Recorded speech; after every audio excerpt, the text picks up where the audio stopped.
Welcome to McPlum, simple solutions served daily. You start by preparing the hardware. Plug the Arctis GameBuds USB wireless dongle into a front USB-A or via a USB-C adapter into the Ps5. Once done, power the headset and ensure it's in wireless mode so the dongle can detect it.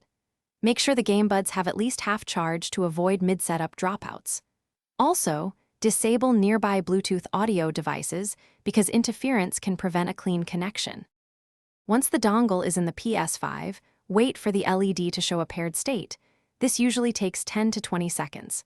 Then go to Settings, Sound, and set both input and output to the USB headset option so audio routes through the GameBuds. You should hear system audio immediately. If not, toggle the Ps5 output to another device and back.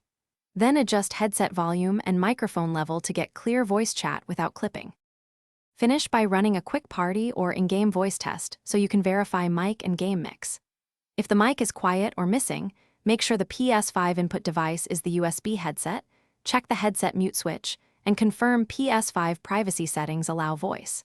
If audio stutters, unplug and reinsert the dongle, try a different USB port, or use a short USB extender to clear interference. This usually resolves signal dropouts quickly. Thanks for watching. Stay juicy and subscribe.